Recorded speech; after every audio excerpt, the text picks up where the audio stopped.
Welcome to VM teachers. ఈరోజు గవర్నమెంట్తో మన union నాయకులు కలవడం, డిఎస్సి పొంగల్ హాలిడేస్ తర్వాత రిలీజ్ చేస్తామనేసి నోటిఫికేషన్ ఇస్తామని వాళ్ళు చెప్పడం జరిగింది. సో మీరంతా డిఎస్సికి బాగా ప్రిపేర్ అవ్వండి. ఇకపోతే ఈరోజు నిన్న కామెంట్ పెట్టడం జరిగింది. స్టాండర్డ్ జీకే అంటే సోషల్ వర్క్ సంబంధించి, స్టాండర్డ్ జీకేకి సంబంధించి అసలు జీకే ఎలా ప్రిపేర్ అవ్వాలనేసి ఒక కామెంట్ పెట్టడం జరిగింది. మామూలుగా మనకు సోషల్ వాళ్ళకి జీకే అంటే సైన్స్కి సంబంధించి కొన్ని అంశాలు ఇస్తాడు. ఇంకా ప్రపంచానికి సంబంధించి ఒక ఒక 2 బిట్లు అలా వస్తాయి. ఇంకా మనకు సోషల్కి సంబంధించి జీకేలో మన దేశానికి సంబంధించిన అంశాలు కొన్ని అడుగుతాడు.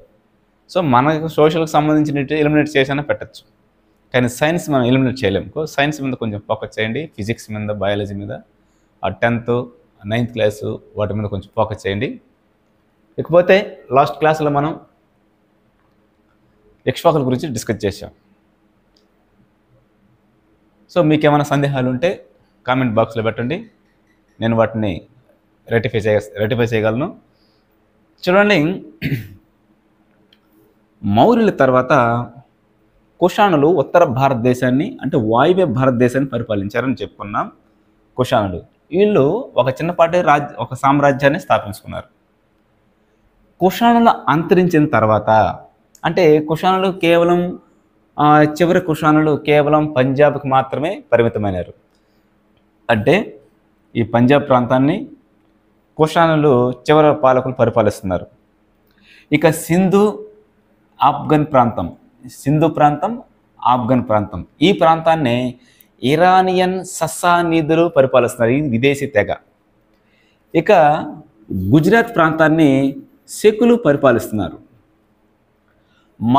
మహారాష్ట్ర ప్రాంతాన్ని వాకాటకులు పరిపాలిస్తున్నారు. ఇక ఆంధ్ర ప్రాంతాన్ని ఇక్ష్వాకులు పరిపాలిస్తున్నారు. ఇక్ష్వాకులు చివరి రాజులు పరిపాలిస్తున్నారు.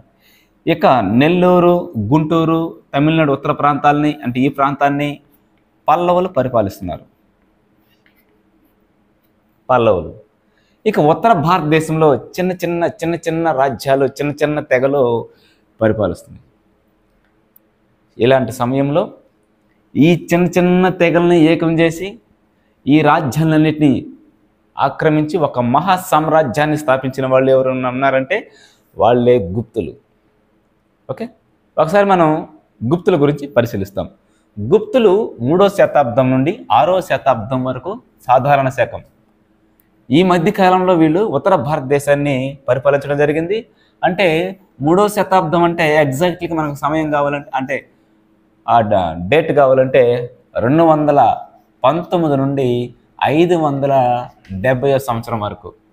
అంటే 570 తర్వాత గుప్త రాజుల గురించి సమాచారం మనకు అందుబాటులో లేదు. మనం అందుకని 6వ శతాబ్దం అని చెప్పుకోవడం జరిగింది. ఒకసారి మనం గుప్తా యొక్క వంశాల గురించి, వాటి ఆధారాల గురించి, ఎలా మనకు గుప్తులకు సంబంధించిన సమాచారం మనకు లభించిందో ఒకసారి మనం పరిశీలిస్తాం. ఆధారాలు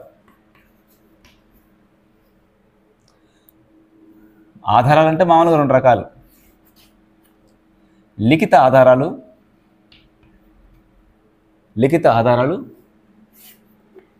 పురావస్తు ఆధారాలు. ఇంకా లిఖిత ఆధారాలు అంటే ఇది 2 రకాలు తిరిగి. ఒకటి స్వదేశీ అకౌంట్స్, విదేశీ అకౌంట్స్. స్వదేశీ రచనలు, విదేశీ రచనలు. ఇంకా స్వదేశీ రచనలు అంటే విష్ణు పురాణం, వాయు పురాణం, మత్స్య పురాణం, ఈ పురాణాలు. దాదాపుగా అష్టాదశ పురాణాలన్నీ గుప్తుల కాలంలో రాయడం జరిగింది. ఓకే, నెక్స్ట్ కౌముది మహోత్సవం.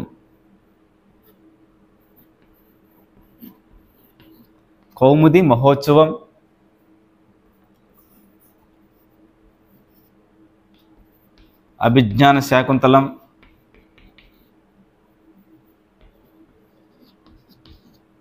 రఘువంశం,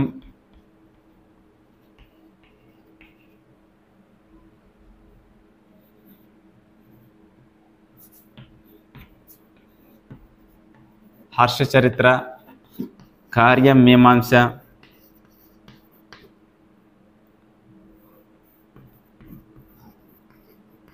రాజతరంగిణి, దేవి చంద్రగుప్తం.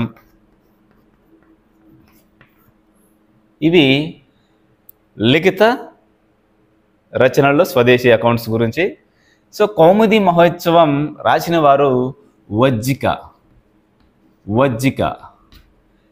ఈమె ఒక లేడీ కేరళలో మనకు ఈ యొక్క కౌముది మహోత్సవం ఒక నాటకం సంబంధించిన గ్రంథం ఒకటి బయటపడింది. ఈ యొక్క లేడీ గుప్తులకు సంబంధించిన సమాచారాన్ని అందులో ప్రస్తావించడం జరిగింది. నెక్స్ట్ అభిజ్ఞాన శాకుంతలం. కాళిదాసు రాసిన అభిజ్ఞాన శాకుంతలం, రఘువంశం ఇంకా ఉన్నాయి. బేసిక్ ఇక్కడ చెప్తున్న ప్రస్తుతానికి అభిజ్ఞాన శాకుంతలం. ఇక్కడ కాళిదాసు శకుంతల దుష్యంత చక్రవర్తి యొక్క ప్రణయ వృత్తాంతం గురించి ఇక్కడ పేర్కొనడం జరిగింది. ఇందులో కూడా ఆయన గుప్తులకు సంబంధించిన ఆధారాలని అందులో పేర్కొనడం జరిగింది. రఘువంశం సూర్యవంశానికి సంబంధించిన చక్రవర్తులు పరిపాలించడం, గుప్తుల పాలనకు సంబంధించిన అంశాలు కూడా ఇక్కడ అంశాలు చేర్చడం జరిగింది. సో ఈ రెండు కాళిదాసు రాసినవి. నెక్స్ట్ హర్షచరిత్ర. సో గుప్తుల తర్వాత ఈ రాజ్యాన్ని పరిపాలించిన వారు హర్షుడు. సో హర్ష చరిత్రలో గుప్తుల ప్రస్తావన ఉంది. కార్యమీమాంస దీన్ని రాసిన వ్యక్తి బాణుడు. కార్యమీమాంస రాజశేఖరుడు. ఈ కార్యమీమాంస అంటే ఏమంటే కవికి ఉండాల్సిన లక్షణాలు, కవిత్వం యొక్క ప్రధాన లక్షణాలు, కవిత్వం ఎలా ఉండాలి అనే అంశాలు ఇందులో పేర్కొనడం జరిగింది. సో ఇందులో కూడా గుప్తులకు సంబంధించిన ఆధారాలు మనకు లభించడం జరిగింది. రాజతరంగిణి, కలహనుడు ఈ గ్రంథాన్ని రాయడం జరిగింది. ఇందులో కూడా గుప్తులకు సంబంధించిన సమాచారం మనకు లభిస్తూ ఉంది. దేవి చంద్రగుప్తం. విశాఖ దత్తుడు. చూడండి, ఈ విశాఖ దత్తుడు అనే పేరు మనం ఇదివరకు కూడా వినే ఉంటాం. ఈ విశాఖ దత్తుడు ముద్ర రక్షసం అనే గ్రంథాన్ని కూడా రాయడం జరిగింది. ఇది మౌర్యులకు సంబంధించిన ఆధారాలు ఇందులో ప్రస్తావించడం జరిగింది. అంటే మౌర్యులు శూద్ర వంశానికి, శూద్ర తెగకి చెందినవారు అనే అంశం ఈ విశాఖ దత్తుడు ముద్ర రాక్షసంలో పొందుపరచడం జరిగింది. మరి ఈయన మరొక గ్రంథాన్ని కూడా రాయడం జరిగింది. అదేంటంటే దేవి చంద్రగుప్తం. సో దేవి చంద్రగుప్తం గుప్తులకు సంబంధించిన ఆధారాలు ఇందులో మనకు లభిస్తూ ఉన్నాయి. ఓకే, ఇప్పుడు మనం విదేశీ అకౌంట్స్ ఒకసారి చూస్తాం. విదేశీ అకౌంట్స్. సో పో కువో కి ఇది రెండవ చంద్రగుప్తుడు కాలంలో చైనా యాత్రికుడైన పాహుయాన్ ఈ గ్రంథాన్ని రాయడం జరిగింది. అంటే ఆయన చైనా యాత్రికుడు రెండవ చంద్రగుప్తుడి కాలంలో భారతదేశాన్ని సందర్శించడం జరిగింది. సో ఆ రాజ్యంలో ఆయన చూసిన అంశాలు, ఆయన నేర్చుకున్న అంశాలన్నీ ఆ యొక్క గ్రంథంలో పేర్కొనడం జరిగింది. రెండవ చంద్రగుప్తుడి కాలంలో ఆయన పాహియాన్ అనే చైనా యాత్రికుడు మన దేశానికి రావడం, ఈ గ్రంథాన్ని రాయడం జరిగింది. పో కువోకి అంటే బౌద్ధ రాజ్యంలో నా దర్శనం అని వస్తుంది, లేదా పో కువోకి అంటే బౌద్ధ రాజ్యాల చరిత్ర అని కూడా అర్థం వస్తుంది. ఓకే, ఇది విదేశీ అకౌంట్స్. నెక్స్ట్ పురావస్తు ఆధారాలకు మనం పరిశీలించినట్లయితే పురావస్తు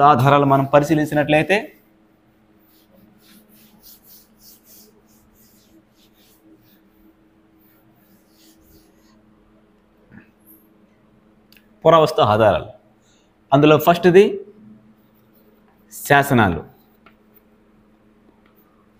చూస్తాం, నాణ్యాలు, కట్టడాలు. ఫస్ట్ మనం శాసనాలు ఒకసారి పరిశీలిస్తాం. శాసనాలు చూస్తే అలహాబాద్ ప్రశస్తి. ఈ అలహాబాద్ ప్రశస్తి శాసనాన్ని వేసిన వారు సముద్రగుప్తుడి సేనాధిపతి అయిన హరిసేనుడు. ఈ శాసనం సముద్రగుప్తుడి యొక్క విజయాల గురించి తెలియజేస్తుంది. నెక్స్ట్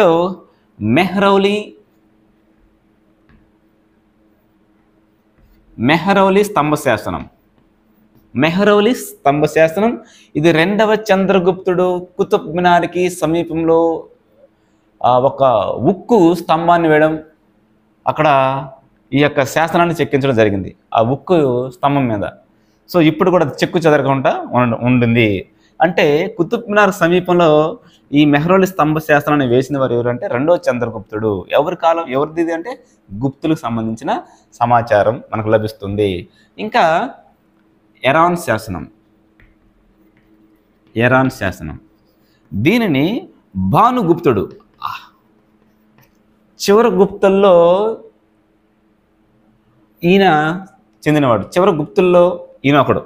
సో ఇతనికి సంబంధించిన సమాచారం ఇరాన్ శాసనం ద్వారా మనకు తెలుస్తూ ఉంది. భానుగుప్తుడు. సో సతీ సహగమనానికి సంబంధించి మొట్టమొదటిసారిగా ఏ శాసనంలో ప్రస్తావించడం జరిగింది అని అంటే ఇరాన్ శాసనం. ఎవరు వేశారు దీన్ని అంటే భానుగుప్తుడు. ఓకే, ఇది శాసనాలకు సంబంధించి. నెక్స్ట్ ఇప్పుడు నాణ్యాలకు సంబంధించిన పరిశీలిస్తాం. నాణ్యాలకు సంబంధించి చూడండి,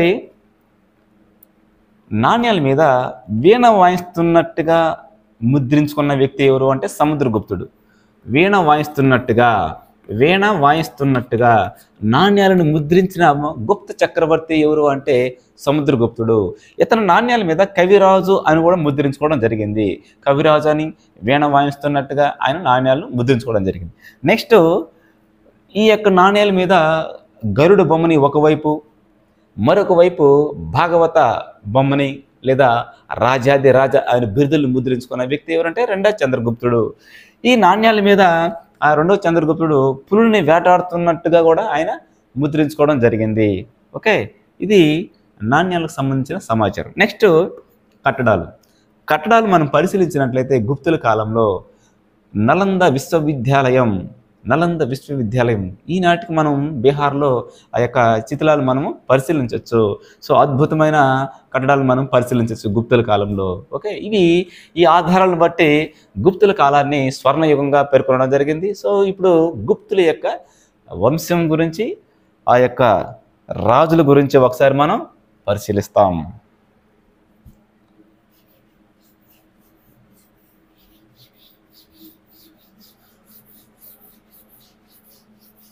వాళ్ళ యొక్క వంశ చక్రం ఒకసారి మనం పరిశీలిస్తే మీకు ఒక ఐడియా వస్తుంది ఏ రాజు తర్వాత అని.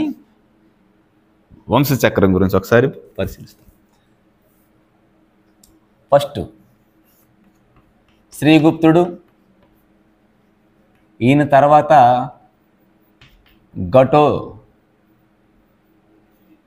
ఘటోత్కచుడు, ఈయన తర్వాత మొదటి చంద్రగుప్తుడు,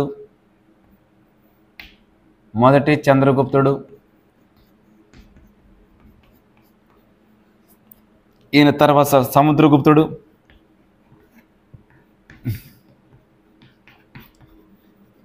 ఈయన తర్వాత 2వ చంద్రగుప్తుడు, ఈయన తర్వాత కుమారగుప్తుడు,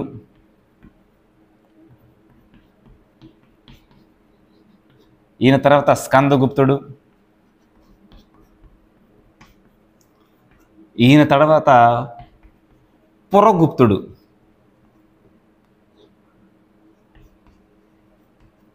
యాక్చువల్గా సముద్రగుప్తుడు తర్వాత రామగుప్తుడు వస్తాడు. ఈయన స్వల్పకాలం ఉంటాడు, అది కూడా రాసుకోండి. స్వల్పకాలం వెంటనే 2వ చంద్రగుప్తుడు రాజ్యానికి రావడం జరుగుతుంది. ఓకే, సో శ్రీగుప్తుడు, ఘటోత్కచుడు, మొదటి చంద్రగుప్తుడు, సముద్రగుప్తుడు, ఈయన తర్వాత ఈయన పెద్ద కుమారుడు రామగుప్తుడు. సో ఆయన తక్కువ కాలం ఉంటాడు కాబట్టి వెంటనే 2వ చంద్రగుప్తుడు వస్తాడు, కుమారగుప్తుడు, స్కందగుప్తుడు, పురగుప్తుడు. ఈయన తర్వాత గుప్తులకు సంబంధించిన ఆధారాలు మనకు స్పష్టత లేదు. సో చివరి గుప్తుల్లో భానుగుప్తుడి గురించి ఇరాన్ శాసనం ద్వారా తెలుస్తూ ఉంది. అసలు కంప్లీట్గా మనకు 570 తర్వాత ఈ గుప్త చక్రవర్తుల గురించి మనకు ఎటువంటి సమాచారం లేదు. సో ఫస్ట్ ఇప్పుడు శ్రీగుప్తుడి గురించి పరిశీలిస్తాం. శ్రీగుప్తుడు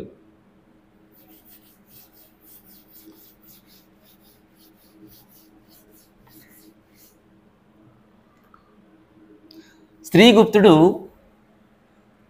219 నుండి 280 సాధారణ శకం. చూడండి, ఉత్తర భారతదేశంలో same situation.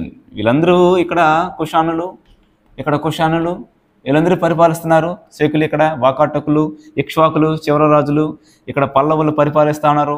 At the same time ఇక్కడ చిన్న చిన్న తెగలు పరిపాలిస్తున్నాయి. అదే టైంలో పాటలీపుత్రంలో శ్రీగుప్తుడు రాజధాని దేనిగా చేసుకున్నాడు? పాటలీపుత్రం రాజధానిగా చేసుకుని ప్రస్తుతం దాన్ని పాట్నా అంటున్నాం. దాన్ని ఏమన్నాం? ప్రస్తుత పేరు పాట్నా, బీహార్ రాజధాని.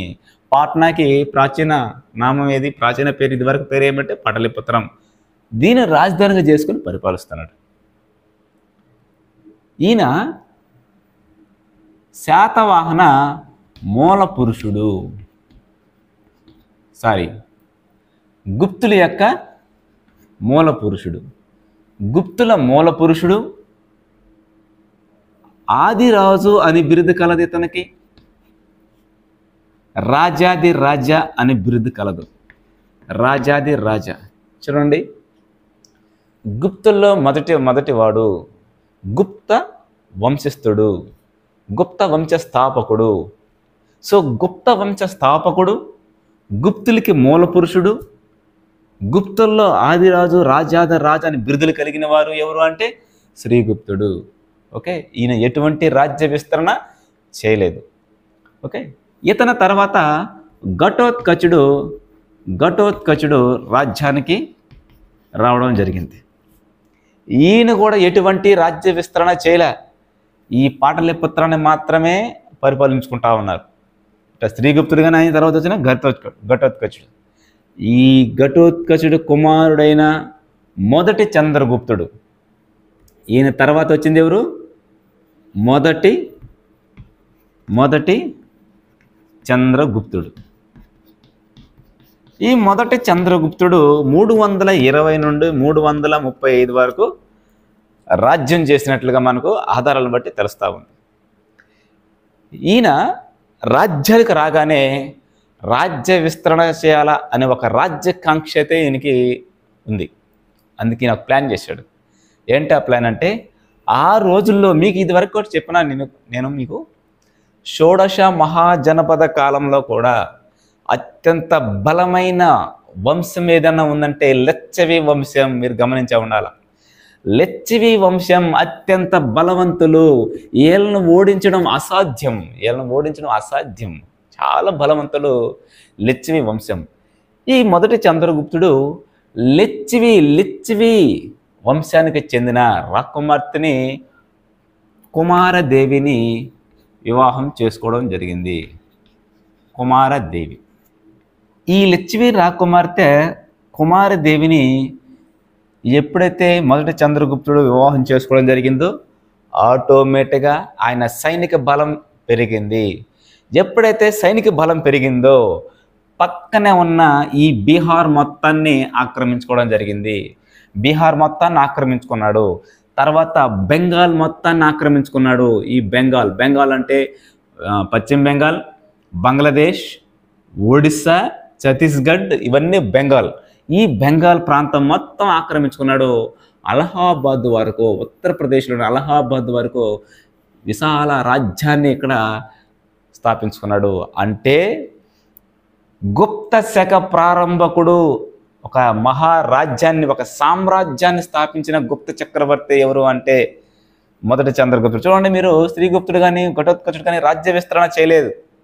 సో గుప్త శక ప్రారంభకుడు ఎవరిని అంటారంటే మొదటి చంద్రగుప్తుడు. ఎందుకంటే ఆ యొక్క పాటలీపుత్రానికి పరిమితమైన రాజ్యాన్ని చుట్టుపక్కల ఉన్న రాజ్యాలకి విస్తరించడం జరిగింది. రాజ్య విస్తరణ చేసిన మొట్టమొదటి గుప్తరాజు ఎవరంటే మొదటి చంద్రగుప్తుడు. అందుకే ఇతన్ని గుప్త శక ప్రారంభకుడు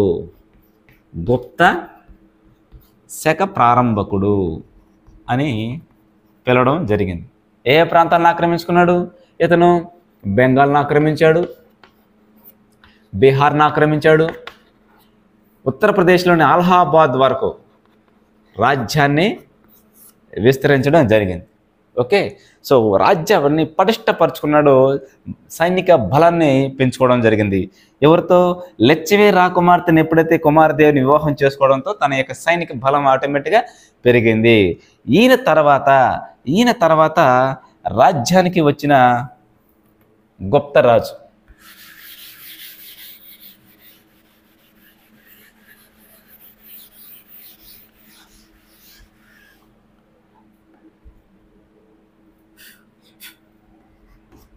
సముద్ర గుప్తుడు 340 380 సాధారణ శకం. చూడండి, ఇతని గురించి తెలియజేసే శాసనం అలహాబాద్ ప్రశస్తి.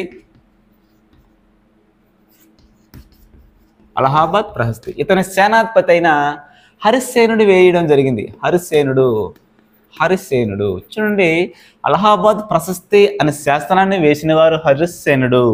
ఈ అలహాబాద్ ప్రశస్తి ఏ గుప్తరాజు యొక్క విజయాలు తెలియజేస్తుంది అంటే సముద్రగుప్తుడి గురించి.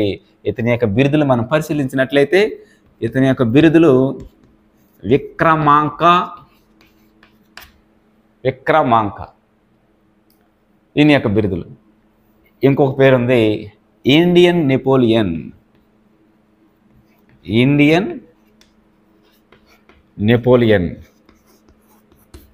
మామూలుగా వీళ్ళు శ్రీగుప్తుడు చూసినట్లయితే రాజాది రాజా అనే బిరుదు కూడా తీసుకోవడం జరిగింది. అదే మనకు మొదటి చంద్రగుప్తుడు కూడా మహారాజాది రాజా అనే బిరుదు కూడా, అంటే మహారాజాది రాజా కామన్, ఓకేనా, ఇవి కామన్ బిరుదులు. అయినా కానీ రెండవ చంద్రగుప్తుడు ఏమని బిరుదు పెట్టుకున్నాడు? రెండవ చంద్రగుప్తుడు అంటే మహారాజాది రాజా.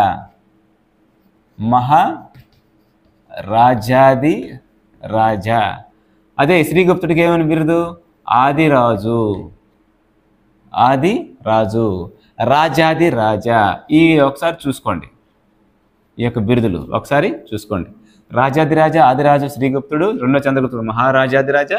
ఈయన బిరుదులు సముద్రగుప్తుడి యొక్క బిరుదులు విక్రమాంక, ఇండియన్ నెపోలియన్. ఈ పాయింట్ మనం లాస్ట్లో చూస్తాం, ఇండియన్ నెపోలియన్ పాయింట్. ఓకే, ఈయన రాజ్యానికి వచ్చాడు. ఈయన చూడండి, తన తండ్రి గారైన రెండవ చంద్రగుప్తుడు రాజ్యం ఇక్కడ వరకే ఉంది.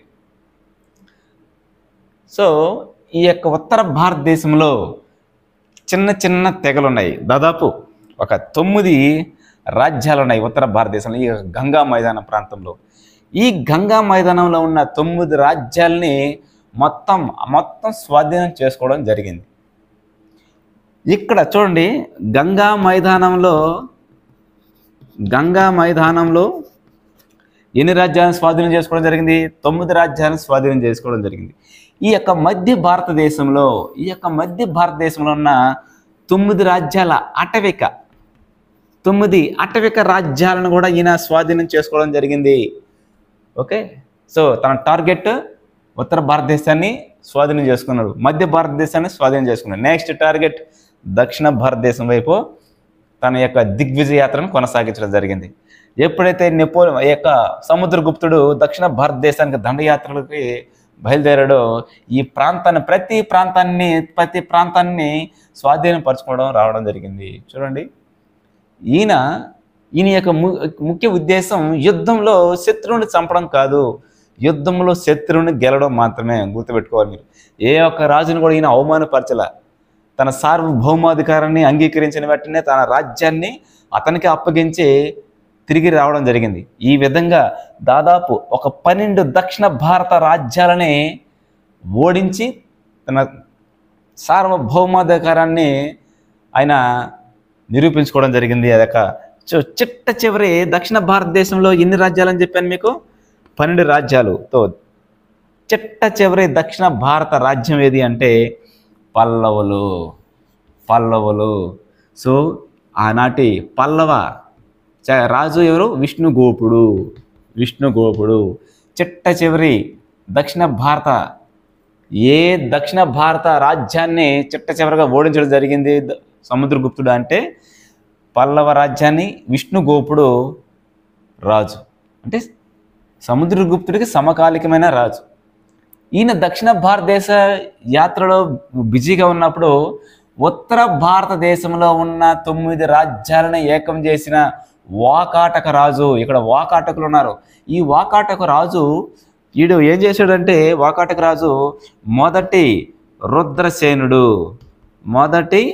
రుద్రసేనుడు వీడేం చేశాడు, ఈ 9 రాజ్యాలను ఏకం చేసి గుప్త రాజ్యం మీద దండయాత్రకి పిలుపునివ్వడం జరిగింది. వెంటనే ఈ యొక్క సముద్రగుప్తుడు ఉత్తర భారతదేశానికి వెళ్ళి ఈ రుద్రసేనుని ఓడించి ఈ యొక్క 9 రాజ్యాలను తిరిగి మళ్ళీ స్వాధీనం చేసుకోవడం జరిగింది. ఈ విధంగా ఒక్క ఓటమి కూడా లేదు ఇప్పటి వరకు. ఆయన దండెత్తిన ప్రతి దాదాపు ఆయన 100 పైగా యుద్ధాలు చేస్తే ఒక్క యుద్ధంలో కూడా ఓటమి ఎరిగిన చక్రవర్తి ఎవరైనా ఉన్నారంటే సముద్రగుప్తుడి గురించి మాత్రమే. అందుకే అలహాబాద్ ప్రశస్తిలో ఆయన గురించి చెప్పడం జరిగింది, 100 యుద్ధాల విజేత అని పేర్కొనడం జరిగింది. ఒక్క యుద్ధంలో కూడా ఆయనకు ఓటమి లేదు కాబట్టి 100 యుద్ధాల విజేత అని పేర్కొనడం జరిగింది. ఈయనని ఇండియన్ నెపోలియన్ అని స్మిత్ అనే చరిత్రకారుడు పేర్కొనడం జరిగింది. స్మిత్ అనే చరిత్రకారుడు. చూడండి, నెపోలియన్ అంటే ఎవరో తెలుసుకుందాం ఫస్ట్ ఒకసారి, ఒక నిమిషంలోనే. నెపోలియన్ అంటే ఐరోపా ఖండాన్ని మొత్తం గడగడలాడించి ఐరోపా ఖండాన్ని మొత్తాన్ని స్వాధీనం చేసుకొని పరిపాలించిన వ్యక్తి నెపోలియన్. ఈ నెపోలియన్ 1804 నుండి ఫ్రాన్స్ని పరిపాలించడం, 1813లో మొదటిసారిగానే కాదు, 1814లో బ్యాటిల్ ఆఫ్ నేషన్స్ అనే యుద్ధంలో ఓడిపోతాడు. ఈజిప్ట్ మీద యుద్ధంలో ఓడిపోతాడు. వాటర్లా యుద్ధంలో ఓడిపోతాడు. మరి 1800 సంవత్సరంలో పరిపాలించిన నెపోలియన్ ఈయన ఎప్పుడు పరిపాలించాడు? 340. ఎవరు పరిపాలించారు వీళ్ళిద్దరిలో ముందు? సముద్రగుప్తుడు పరిపాలించడం జరిగింది. అతనికి ఓటమి లేదు, ఓటమెరుగని చక్రవర్తి. అలాంటి వ్యక్తిని ఈయనతో పోల్చారు. యాక్చువల్గా సముద్రగుప్త ఆఫ్ యూరోప్ అని ఈయన్ని పెట్టుకోవాలి పేరు. ఓడిపోయిన చక్రవర్తి ఈయన పేరు ఆయనకు వచ్చి పెట్టడం జరిగింది. ఈయనకన్నా ముందు 1500 సంవత్సరాల క్రితం కదా ఆయన కదా పరిపాలించడం జరిగింది. మరి ఆయనకి ఈయన పేరు ఎలా పెడతారు? మరి ఆ స్మిత్కే తెలియాలా ఎలా పెట్టారు? ఆయనకేంది ఈయన పేరు పెట్టడం ఏంది? ఎవరు ముందు పరిపాలించారు ఈ చరిత్రకారుడికి తెలియాలా ఎందుకు అలా పోల్చాడో. ప్రజల్ని ఇబ్బందులు పెట్టడం జరిగింది ఇతను. బ్యాటిల్ ఆఫ్ నేషన్స్ యుద్ధం జరిగే వరకు ప్రజలు చిత్రహింసలు పెట్టడం జరిగింది. ఓడిపోయిన తర్వాత అప్పుడు ఈయన ప్రజా శ్రేయస్సు గుర్తుకొచ్చింది. ఇక నుండి నేను యుద్ధం చేయనని ఖడ్గాన్ని కింద పడేయడం జరిగింది. ప్రజా శ్రేయస్సు నా శ్రేయస్సు అని. అయినా కానీ ఐరోపా దేశాలు మళ్ళీ వాటర్లా యుద్ధంలో ఆయన మీద యుద్ధం ప్రకటించడం, మళ్ళీ ఆ యుద్ధంలో కూడా ఆయన ఓడిపోవడం జరిగింది. మరి ప్రజల్ని ఇబ్బందులు పెట్టాడు కదా. మరి ఈయన ప్రజా శ్రేయస్సే తన శ్రేయస్సుగా భావించి ఓటమెరిగిన చక్రవర్తి. ఏ ఒక్క రాజును కూడా అతను అవమానపరచలేదే. గౌరవంగా అతని రాజ్యాన్ని అతనికి ఇచ్చి తన సార్వభౌమాధికారాన్ని అంగీకరించమని చెప్పడం జరిగింది అంతే. Okay, right. సో ఇది సముద్రగుప్తుడికి సంబంధించిన సమాచారం. నెక్స్ట్, సముద్రగుప్తుడి తర్వాత తన కుమారుడైన సముద్రగుప్తుని కాలంలోనే చిన్న అంశం. ఈ సముద్రగుప్తుని కాలంలో శ్రీలంకకు చెందిన మేఘవర్మ, ఈయన శ్రీలంక రాజు. సముద్రగుప్తుడు పరిపాలిస్తున్నప్పుడు శ్రీలంకకు చెందిన మేఘవర్మ సముద్రగుప్తుని ప్రాధేయపడతాడు. ఏమని? బుద్ధునికి జ్ఞానోదయం కలిగిన బుద్ధగయ అనే ప్రాంతంలో మీరు అనుమతిస్తే ఒక బౌద్ధ విహారాన్ని నేను నిర్మించుకుంటాను అని అడగడం జరుగుతుంది. వెంటనే సముద్రగుప్తుడు ఈ మేఘవర్మకి బుద్ధగయలో ఒక బౌద్ధ విహారాన్ని నిర్మించుకోవడానికి అనుమతి ఇవ్వడం జరుగుతుంది. మేఘవర్మకి సమకాలికుడైన గుప్తరాజు ఎవరు అంటే సముద్రగుప్తుడు. సముద్రగుప్తునికి సమకాలికమైన సింహళ రాజు.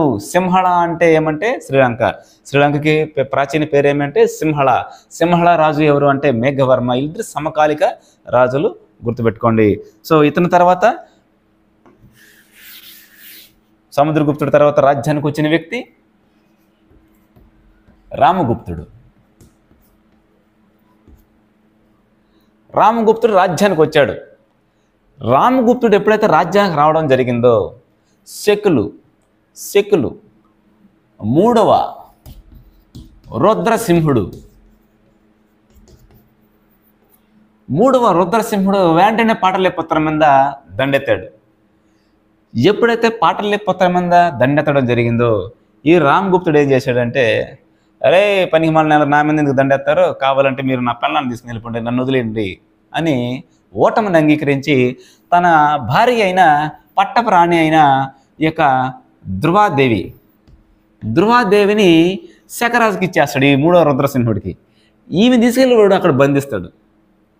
శకరాజు ఎక్కడ పరిపాలిస్తున్నారు? గుజరాత్లో. అక్కడ బంధిస్తాడు. ఈ విషయం తెలిసిన తన సోదరుడు ఒక స్త్రీ వేషంలో వెళ్ళి ఆ శకరాజు యొక్క రుద్రసింహుడి యొక్క శిబిరంలోకి ఒక స్త్రీ వేషంలో వెళ్ళి ఆ రుద్రసింహుడిని చంపి అక్కడ ధృవాదేవిని తీసుకుని వచ్చి వెంటనే ఈ రామగుప్తుని చంపి సింహాసనాన్ని అధిష్ఠించిన వ్యక్తి ఎవరు అంటే రెండవ చంద్రగుప్తుడు.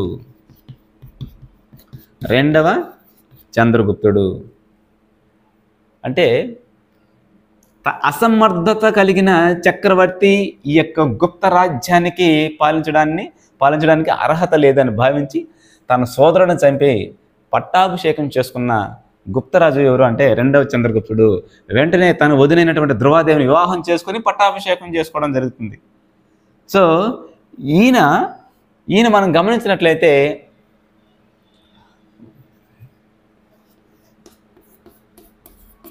సాధారణ శకం చూడండి. రెండవ చంద్రగుప్తుని యొక్క బిరుదులు విక్రమాదిత్య, దేవగుప్తుడు, శకారి. ఓకే, ఈయన రాజ్యానికి రావడం జరిగింది. సో ఫస్ట్ టార్గెట్ శకులు ఫస్ట్ టార్గెట్. వీళ్ళని నామరూపాలు లేకుండా చేయాలి వీళ్ళని. అందుకే ఏం చేశాడంటే శకుల మీద యుద్ధం ప్రకటించాడు.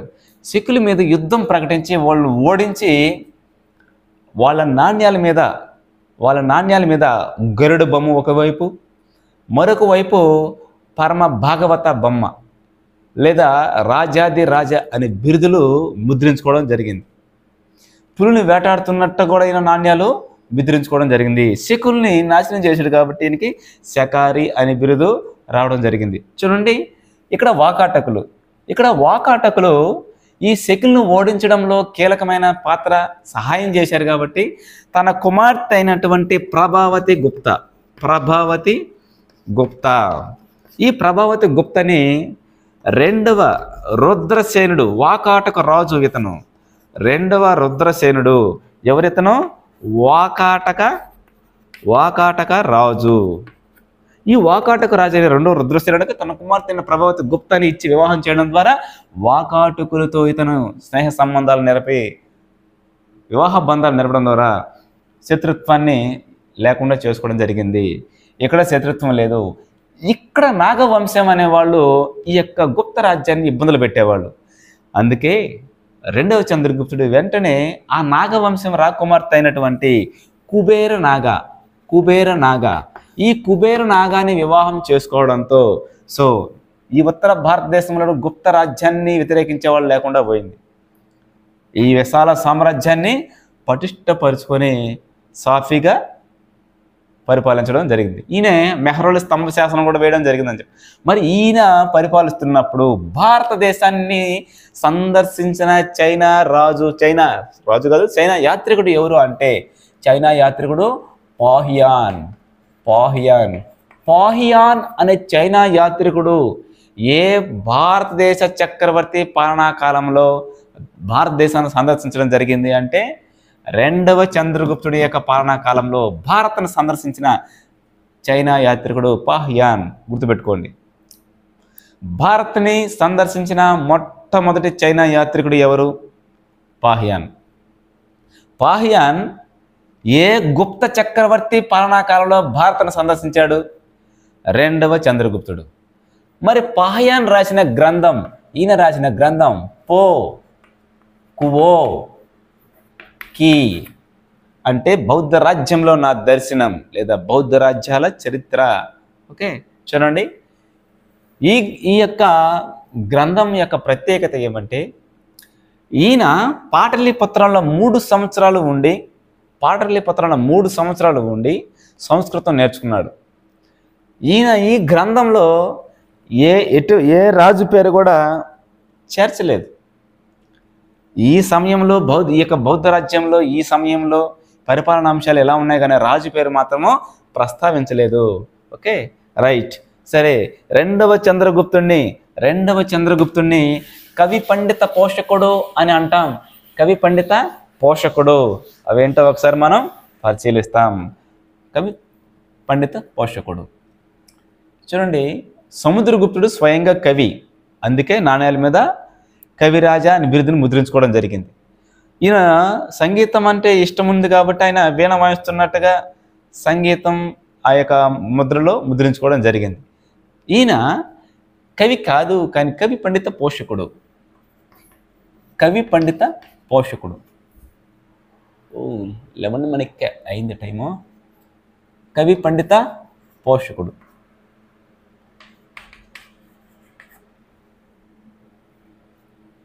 చూడండి, రెండవ చంద్రగుప్తుడు గురించి. రెండవ చంద్రగుప్తుడు ఈయన కాలంలో ఉన్న ఆ యొక్క కవుల్ని నవరత్నాలు అన్నాం. నవరత్నాలు చూడండి, మనకు టెక్స్ట్ బుక్లో 6th క్లాస్ 7th క్లాస్లో మొఘల్స్కి సంబంధించి అక్బర్ కాలంలో కూడా నవరత్నాలు ఉన్నారు అనేసి ఉంది. ఓకేనా? అంటే నవరత్నాలు రెండవ చంద్రగుప్తుడి కాలంలోనే కాదు, అక్బర్ కాలంలో ఉన్నారు. ఈయన 16వ శతాబ్దంలో పరిపాలించడం జరిగింది. 18వ శతాబ్దంలో బెంగాల్ పాలకుడు రాజా కృష్ణచంద్ర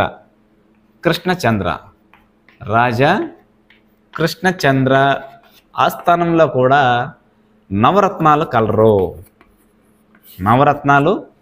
అంటే నవరత్నాలు అనేవాళ్ళు రెండవ చంద్రగుప్తుడి కాలంలో ఉన్నారు. ఆయన ఏ శతాబ్దం? రెండవ చంద్రగుప్తుడు అంటే 380 410 అంటే 4వ శతాబ్దం. ఓకే, గుర్తుపెట్టుకోండి. అక్బర్ కాలంలో నవరత్నాలు ఉన్నారు 16వ శతాబ్దంలో. 18వ శతాబ్దంలో బెంగాల్ పాలకుడైన రాజా కృష్ణచంద్ర ఆస్థానంలో కూడా నవరత్నాలు ఉన్నారు. ఓకే, ఇక్కడ మనం రెండవ చంద్రగుప్తుడి కాలంలో ఉన్న నవరత్నాల గురించి డిస్కస్ చేస్తాం. ఓకే, వాళ్ళ పేర్లు చూస్తే మొదటివారు కాళిదాసు,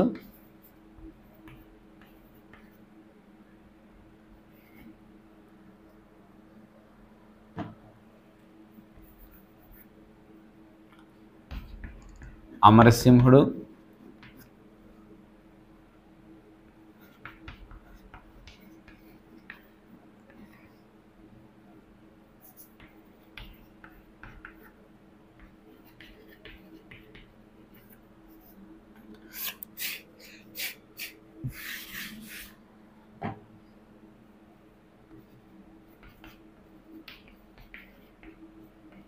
ఘటకర్షకుడు,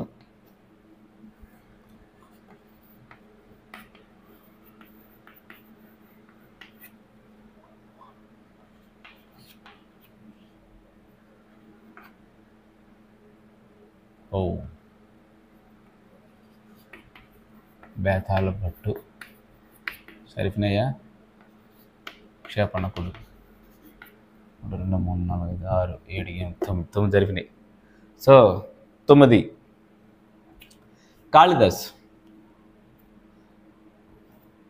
ఈయన నవరత్నాల్లో ప్రముఖమైన వ్యక్తి. ఈయన ఒక సంస్కృత కవి.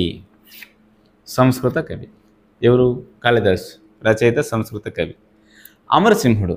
ఈయన అమరకోశం అనే ఒక సంస్కృత నిఘంటువుని రాయడం జరిగింది. సో నిఘంటు కర్త. సంస్కృతంలో మొట్టమొదటి నిఘంటువుని ఎవరు రాస్తారంటే అమరసింహుడు. అమరకోశం అనే నిఘంటువు. నెక్స్ట్ ధన్వంతరి. ఈయన గుప్తుల కాలంలో ఈయన ఒక ఫిజిషియన్, ఆయుర్వేద వైద్యుడు. ధన్వంతరి ఈయన ఒక ఫిజిషియన్, ఆయుర్వేద వైద్యుడు. శంకు అంటే భవన నిర్మాణ ఇంజనీరు. భవన నిర్మాణ ఇంజనీరు. ఈయన ఫిజిషియన్. నెక్స్ట్ వారరుచి. ఈయన గణిత శాస్త్రవేత్త, భాషా కోవిదుడు. గణిత శాస్త్రవేత్త,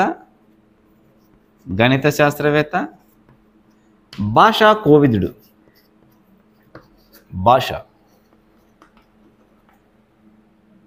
ఈయన సంస్కృత కవి. ఈయన కూడా కాళిదాసులాగా సంస్కృత కవి. సో బేతాళ భట్టు.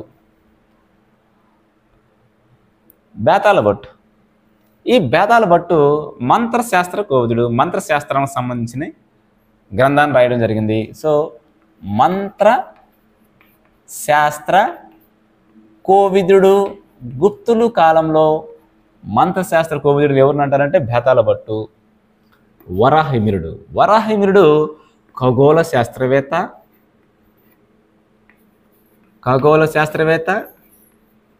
ఈయనకి జ్యోతిష్యంలో కూడా ప్రావీణ్యం ఉంది. నెక్స్ట్ క్షేపణకుడు. ఈయన జ్యోతిష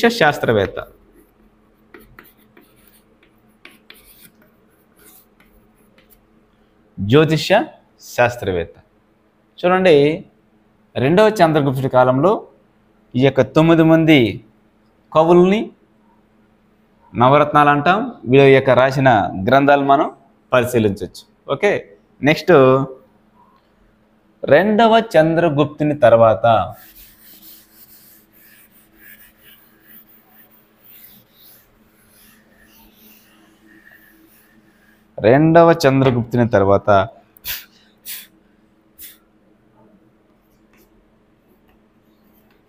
కుమారగుప్తుడు.